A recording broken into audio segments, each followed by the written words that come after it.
సోదరుడు నారా రామ్మూర్తి నాయుడు అంత్యక్రియలు స్వగ్రామం నారావారిపల్లెలో ముగిశాయి. తొలుత రామ్మూర్తి పార్థివ దేహం బేగంపేట నుంచి విమానంలో రేణిగుంటకు తరలించారు. మంత్రి లోకేష్, కుటుంబ సభ్యులు కూడా అదే విమానంలో రేణిగుంటకు చేరుకున్నారు. ఆ తర్వాత అక్కడ్నుంచి స్వగ్రామం నారావారిపల్లెకు తరలించారు. అక్కడ స్థానికులు, టీడీపీ నేతలు రామ్మూర్తి పార్థివ దేహానికి నివాళులర్పించారు.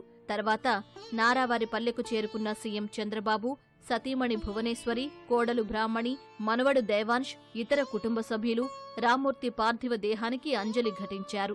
సోదరుడి కుమారులు రోహిత్, గిరీష్ను ఓదార్చారు. మహారాష్ట్ర గవర్నర్ రాధాకృష్ణన్ రామ్మూర్తి నాయుడు పార్థివ దేహానికి నివాళులర్పించారు.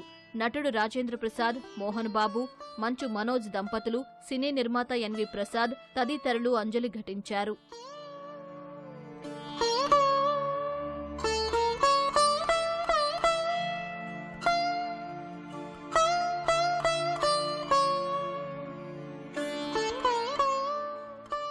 ఆ తర్వాత అంతిమయాత్ర నిర్వహించి తల్లిదండ్రులు అమ్మణమ్మ, ఖర్జూరనాయుడు సమాధుల పక్కనే చితి పేర్చారు. ప్రభుత్వ అధికార లాంఛనాల ప్రకారం పోలీసులు గాల్లోకి 3 రౌండ్లు కాల్పులు జరిపిన తర్వాత తండ్రి రామ్మూర్తి నాయుడు చితికి నారా రోహిత్ నిప్పు పెట్టారు.